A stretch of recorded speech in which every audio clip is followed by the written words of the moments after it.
नमस्कार दोस्तों, आपका स्वागत है the story capsule YouTube channel. प्रतिदोस्त एक और कहानी के साथ वीडियो को शुरू करते हैं। एक गांव से लगातार जवान लड़कियां गायब हो रही थीं। हर दूसरे तीसरे दिन रात को लड़की अचानक से घर से गायब हो जाती और सुबह सुबह जब गांव वाले पता लगाने की कोशिश करते तो उस बारे में कुछ भी पता नहीं चल पाता है। गांव वालों ने पुलिस में भी शिकायत दी थी, लेकिन पुलिस वाले भी इस चीज में कुछ भी नहीं कर पाते हैं। गांव के अंदर भय का माहौल हो गया था और शाम को लगभग 7 बजे के बाद सभी गांव वाले अपने अपने घरों में घुस जाया करते और दरवाजे को अंदर से बंद कर लिया करते। आलम बहुत ही भयावह हो गया था और यह खबर घूमते घूमते वहां के आईपीएस साहब तक भी पहुंच जाती है। इसके बाद आईपीएस साहब एक ऐसा कदम उठाते हैं जिसके बारे में शायद गांव वालों ने भी कल्पना नहीं की थी। कौन थे वे आईपीएस साहब और क्या कदम उन्होंने उठाया था? पूरी कहानी की सच्चाई जानने के लिए वीडियो को अंत तक जरूर देखें दोस्तों। उत्तर प्रदेश के एक छोटे से गांव से एक लड़का जिसका नाम है अशोक। अशोक ने अभी अभी आईपीएस कंप्लीट किया है और उसके बाद उसकी ज्वाइनिंग एक डिस्ट्रिक्ट में हो जाती है। वह जहां पर भी काम किया करता तो उसके काम करने का तरीका बड़ा ही निराला था, क्योंकि उसके घर परिवार में उसको पहले यह चीज सिखाई गई थी कि अगर कोई भी बड़ा पद आपको मिल जाता है तो उसके कर्तव्य को अच्छी तरह से निभाना चाहिए और उसमें जरा भी लापरवाही नहीं बरतनी चाहिए। अशोक के परिवार वाले भी बड़े अच्छे थे, नेक दिल इंसान थे और अपने बेटे को उन्होंने ईमानदारी का पाठ भी पढ़ाया था। इसी तरह से जो आईपीएस अशोक साहब है वह हर डिस्ट्रिक्ट में अपना ईमानदारी का परचम लहराते हैं और ऐसे ही करते हुए उनका ट्रांसफर एक और डिस्ट्रिक्ट में हो जाता है। अब जहां पर उनका ट्रांसफर हुआ था उसी डिस्ट्रिक्ट के एक छोटे से गांव में एक ऐसी घटना हो रही थी जिस घटना के कारण पूरा गांव भयाभय था। उस गांव के अंदर से हर दूसरे तीसरे दिन कोई ना कोई लड़की गायब हो जाती है और उसके बारे में किसी को भी कोई भी खबर नहीं रहती है। अब गांव वाले इस बात से परेशान होते हैं और इसी परेशानी के कारण वह लोग शाम को जल्दी ही अपने घर के दरवाजे बंद कर लिया करते हैं और घर के अंदर डरे सहमे से बैठे रहा करते हैं। उसी गांव के अंदर एक धर्मपाल नाम का व्यक्ति रहा करता था। धर्मपाल के घर में 2 लड़कियां थीं और दोनों लड़कियां जवान थीं। ज्यादा बड़ा घर नहीं था, छोटा सा घर था, लेकिन उसने अपने घर को अच्छी तरह से सिक्योर कर रखा था। इसके बाद जो धर्मपाल होता है एक रात अपनी बच्चियों के साथ घर में लेटता है, लेकिन तभी अचानक से उसकी एक लड़की रात को गायब हो जाती है। अब जैसे ही धर्मपाल घर के अंदर देखता है कि उसकी लड़की गायब है, उसके घर का पूरा सामान ऐसे के ऐसे ही है, किसी भी सामान को इधर से उधर नहीं किया गया है। अब यह बात देखकर धर्मपाल फूट फूट कर रोने लगता है, क्योंकि उसकी जवान बेटी घर से गायब हो गई थी। इसके बाद धर्मपाल वहां के लोकल पुलिस स्टेशन में जाता है और इस बात की रिपोर्ट दर्ज कराता है। अब पुलिस वाले रिपोर्ट तो लिख लेते हैं, लेकिन वह उससे कह देते हैं कि भाई कोई बात नहीं, जो हो गया सो हो गया, लेकिन अब तुम्हारी बेटी वापस नहीं आ सकती, क्योंकि कई बार पुलिस वालों ने भी इस बात की जांच पड़ताल करने की कोशिश की थी, लेकिन उन लोगों को भी इस बात के बारे में कोई भी खबर नहीं लगी थी और उन्हें नहीं पता चला था कि आखिर गांव के अंदर यह सब कुछ हो क्या रहा है। इसके बाद जो धर्मपाल होता है वह उनसे रिक्वेस्ट करता है और कहता है कि साहब मेरी बेटी को वापस ले आओ, मैं अपनी बेटी से बहुत प्यार करता हूं और उसके बिना मैं जिंदा नहीं रह सकता। अब इस बात को सुनने के बाद पुलिस वालों को भी बुरा लगता है, लेकिन वह कर भी क्या सकते हैं, क्योंकि कई बार पुलिस वालों ने वहां पर जाकर खुद से पहरेदारी की थी और जब वह पहरेदारी करते थे तो उस टाइम पर वहां पर कोई भी ऐसी घटना नहीं हुआ करती थी। इसके बाद धर्मपाल को दिलासा देते हैं, लेकिन उनके केस पर कोई भी कार्रवाई नहीं की जाती है। धीरे धीरे 2-3 दिन बीतते हैं और 2-3 दिन बाद अचानक से फिर एक और लड़की उस गांव से गायब हो जाती है। अब यह सब कुछ देखकर धर्मपाल बड़ा ही परेशान है और वह इस बात की शिकायत बड़े अधिकारियों तक पहुंचाने की कोशिश करता है। उसके बाद जो धर्मपाल होता है वहां के आईपीएस साहब के पास जाता है और वहां पर अपनी बेटी की गुमशुदगी की रिपोर्ट उन्हें बताता है। कहता है कि साहब मेरी बेटी गांव से गायब हो गई है और पुलिस वाले इस बारे में कुछ भी नहीं कर रहे हैं। अब जैसे ही आईपीएस साहब इस बात को सुनते हैं तो बड़े परेशान हो जाते हैं और वह कहते हैं कि ऐसा क्यों, पुलिस वाले कुछ क्यों नहीं कर रहे हैं। तो धर्मपाल उन्हें पूरे गांव के बारे में बताता है और कहता है कि साहब, हर दूसरे तीसरे दिन गांव से लड़की गायब हो जाती है और कोई भी सुराग उसका नहीं मिलता है। इसके बाद जो आईपीएस अशोक साहब हैं, वह कहते हैं कि कोई बात नहीं, अगर ऐसी बात है तो मैं खुद से इस बात की तहकीकात करूंगा और मैं पुलिस को बोल देता हूं, आपकी लड़की को जल्द से जल्द ढूंढ लिया जाएगा। इसके बाद जो आईपीएस साहब होते हैं, वह वहां के लोकल पुलिस स्टेशन में जाते हैं और उन लोगों से इस बात के बारे में पूरा ब्यौरा लेते हैं। अब पुलिस वाले उनको बता देते हैं कि साहब, उस गांव में चक्कर ही क्या है, यह तो हमें पता नहीं है, लेकिन जब भी हम वहां पर जाते हैं तो हमें कुछ भी ऐसा नहीं दिखाई देता और हम वहां से आने के बाद दोबारा से यह सभी घटनाएं चालू हो जाती हैं। कई बार हमने पूरी रात रात भर पहरा दिया था, लेकिन जिस दिन हम पहरा दिया करते हैं उस दिन ऐसी कोई भी घटना उस गांव में नहीं घटती है। अब इसके अंदर कोई गांव वाला शामिल है या फिर कोई बाहर का व्यक्ति शामिल है, इस बारे में हम कुछ नहीं कह सकते। अब इस बात को सुनकर अशोक सर का ज्यादा हैरान है, लेकिन फिर भी वह पुलिस वालों को ऑन ऑर्डर देते हैं कि जल्द से जल्द उन लड़कियों को ढूंढो और इस केस को जल्द से जल्द रफा दफा करो। ऐसा कहकर वह वहां से अपने आवाज पर आ गए थे और वहां पर लेटे लेटे इन सभी बातों के बारे में सोच रहे थे।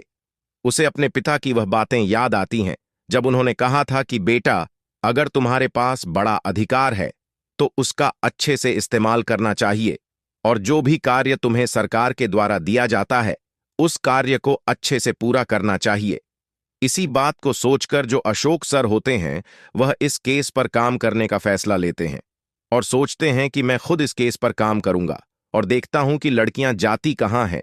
इसके बाद जो अशोक सर है, वह लड़कियों के बारे में तहकीकात करने लगते हैं और तहकीकात के दौरान उन्हें पता चलता है कि गांव के अंदर से लगभग अब तक 20 से 25 लड़कियां गायब हो चुकी हैं। उसके बाद जो अशोक सर होते हैं, वह सोचने लगते हैं कि इतनी सारी लड़कियां अगर एक गांव से गायब हुई हैं तो हो सकता है कि उसमें कोई ना कोई हमारे डिपार्टमेंट का आदमी भी मिला हुआ हो, तो इसी वजह से वह इस केस पर अकेले रहकर काम करने का फैसला करते हैं। दूसरे दिन वह अपने ऑफिस में छुट्टी के लिए अर्जी दे देते हैं और 1 महीने की छुट्टी अपने लिए ले लेते हैं। 1 महीने की छुट्टी लेने के बाद वह वहां से किसी दूसरे शहर में चले जाते हैं और वहां एक मेकअप आर्टिस्ट से अपना मेकअप करवाते हैं और अपना भेष एक भिखारी के जैसा बना लेते हैं। भिखारी के जैसा उन्होंने भेष बना लिया था और अपनी री को अपने पास ही रख लिया था। इसके बाद जो आईपीएस साहब है, वहां से सीधा उसी गांव में आ जाते हैं जिस गांव के अंदर की घटना है, जहां पर लड़कियां गायब हो रही थीं। वहां आकर उस गांव में इधर उधर भिखारी की तरह घूमने लगते हैं और घूमते घूमते उन्हें धर्मपाल जी भी मिलते हैं, जो अपनी बेटी की गुमशुदगी की रिपोर्ट लिखवाने के लिए उसके पास गए थे और वह भी उन्हें देखकर नहीं पहचान पाते हैं।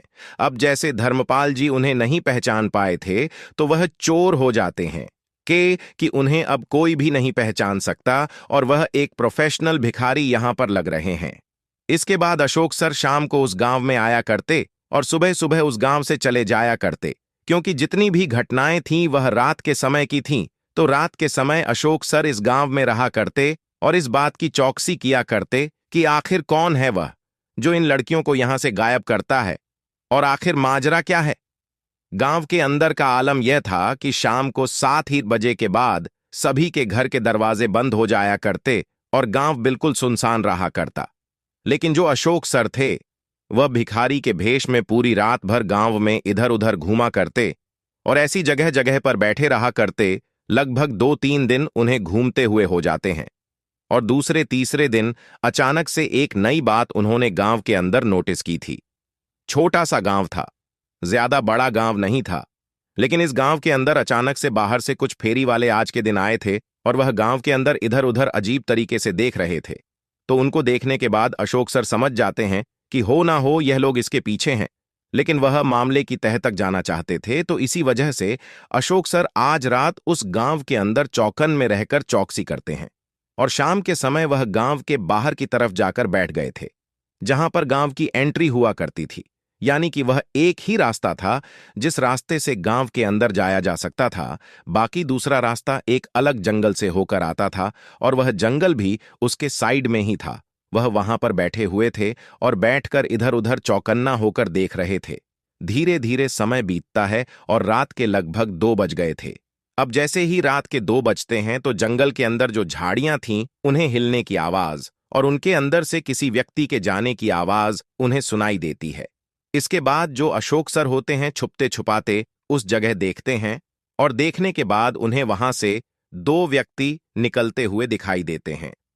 अब जैसे ही 2 व्यक्ति उन्हें जंगल की झाड़ियों से निकलते हुए दिखाई देते हैं तो वह एकदम से समझ जाते हैं कि हो ना हो इन सभी कांडों के पीछे इन दोनों व्यक्तियों का हाथ है।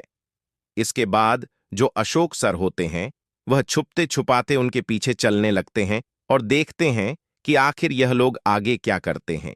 थोड़ी देर बाद वह लोग गांव के अंदर पहुंच जाते हैं और गांव के अंदर एक बड़े से घर के सामने जाकर खड़े हो जाते हैं। जो अशोक सर है वह छुपते हुए उनको देख रहे हैं और तभी उनमें से एक व्यक्ति दीवार को फांद कर घर के अंदर जाता है और घर का मेन गेट अंदर से खोल देता है। अब घर का मेन गेट अंदर से खुल गया था तो उसके बाद जो दूसरा व्यक्ति था वह भी घर के अंदर चला जाता है और थोड़ी देर बाद वह दोनों वहां से एक लड़की को अपने कंधे पर उठाए उस घर से बाहर निकलते हैं।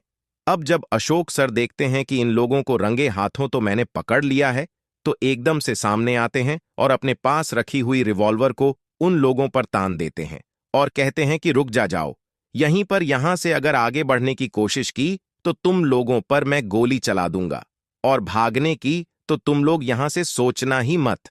अब जैसे ही वह दोनों व्यक्ति देखते हैं कि सामने एक भिखारी और उसके हाथ में एक रिवॉल्वर है तो उन्हें समझने में जरा भी देर नहीं लगती कि हो ना हो यह पुलिस वाले होंगे जो भिखारी बनकर इस गांव में हमारा वेट कर रहे थे और आज हमारा पर्दाफाश हो गया है। उसके बाद वह भागने की कोशिश भी करते हैं लेकिन चौकसर तभी हवा में एक फायर कर देते हैं और उस फायरिंग की आवाज को सुनकर वह दोनों वहीं पर रुक जाते हैं। अब जैसे ही गांव में गोली चलने की आवाज सुनाई देती है तो गांव के सभी लोग घरों से बाहर निकल आते हैं और बाहर आकर जो नजारा उन्हें दिखाई देता है उस नजारे को देखकर एकदम से हैरान हो जाते हैं। गांव के सभी लोग देखते हैं कि वह भिखारी जो गांव में अक्सर घूमा करता है पिछले 2-3 दिनों से उसके हाथ में रिवॉल्वर है और सामने 2 व्यक्ति खड़े हुए हैं जिन्होंने अपने कंधे पर एक लड़की को उठा रखा है। उसके बाद गांव वाले देखते ही समझ जाते हैं कि यह कोई पुलिस वाला है और उन्होंने इन व्यक्तियों को पकड़ लिया है जो गांव से लड़कियों को उठाया करते हैं। गांव वाले अशोक सर से कहने लगते हैं कि साहब इनको गोली मार दो, इनको जिंदा मत छोड़ो, इन्होंने हमारे गांव की कई बच्चियों को यहां से ले गए हैं और इनके साथ गलत किया है। लेकिन तभी अशोक सर कहते हैं कि नहीं, रुक जाओ, कोई इनको कुछ भी नहीं कहेगा। अगर इनको अभी मार दिया तो जो आपकी बच्चियां गायब हुई हैं उनको वापस कैसे लाया जाएगा। इसके बाद गांव वालों की मदद से उन दोनों को वहीं पर एक पेड़ से बांध दिया जाता है और अशोक सर अपनी टीम को फोन करके फौरन यहां पर बुला लेते हैं। अशोक सर की टीम थोड़ी ही देर में गांव में आ जाती है और गांव में आने के बाद उन दोनों लोगों को अपने साथ ले जाते हैं। उनको वहां के थाने में ले जाया गया था और वहां जाने के बाद उनसे पुलिस के तौर तरीके से पूछताछ की जाती है और जब पूछताछ की जाती है तो वह लोग सारा का सारा मामला पुलिस वालों के सामने बयां कर देते हैं। वह बताते हैं कि साहब हम लोग लड़कियों को उठाया करते हैं और इनको बाहर देशों में भेजा करते हैं। पुलिस वाले उनसे पूछते हैं कि यह बताओ तुम किस तरह से लड़कियों को उठाया करते हो जो आज तक तुम किसी के भी पकड़ में नहीं आए। हम लोग भी वहां पर चौकसी करने के लिए रहा करते थे, लेकिन तुम लोग उस टाइम पर लड़कियों को उठाने के लिए क्यों नहीं आए। तो वह बता देते हैं कि जब आप लोग चौकसी करते थे तो हमें पता चल जाता था कि आप लोग यहां पर हैं, लेकिन आज जो साहब चौकसी कर रहे थे उन्होंने बिल्कुल भी महसूस नहीं होने दिया कि यहां पर पुलिस भी हो सकती है। वह लोग बताते हैं कि हम दिन के समय में फेरी वाले बनकर गांव में रेकी किया करते थे और जिस घर के अंदर हमें जवान और खूबसूरत लड़की दिखाई दिया करती थी उस घर को अपना टारगेट बना लेते थे। रात के तकरीबन 2 बजे हम उस घर में आया करते थे और घर में आने के बाद उस घर के अंदर एक गैस स्प्रे कर दिया करते थे, जिस गैस के कारण घर के जितने भी सदस्य थे वह गहरी नींद में सो जाया करते थे और उसके बाद उस लड़की को उठाकर वहां से अपने साथ चले जाया करते, काम भी हो जाया करता और किसी को कानो कान खबर भी नहीं हुआ करती थी। इसके बाद पुलिस वाले उनसे पूछने लगते कि तुम्हारे साथ कौन कौन है, तो वह लोग सभी का नाम बता देते हैं। जो भी उनके साथ थे उन सभी लोगों को पकड़ लिया जाता है और पकड़ने के बाद जो लड़कियां इस गांव से गायब हुई थीं, उनमें से कुछ लड़कियों को वापस ले आया जाता है। इसके बाद जो आईपीएस अशोक सर है, वह अपनी टीम के साथ उन सभी लड़कियों को लेकर उस गांव में पहुंचते हैं और वहां पर उनके मां बाप तक उन लड़कियों को पहुंचा देते हैं जो लड़कियां वह नहीं ला पाए थे।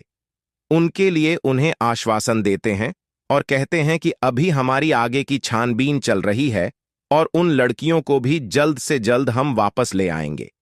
इसके बाद जब धर्मपाल देखता है कि उसकी बेटी जो कुछ दिनों पहले गायब हुई थी वह वापस आ गई है, तो धर्मपाल आईपीएस साहब के पैरों में गिर जाता है और फूट फूट कर रोने लगता है।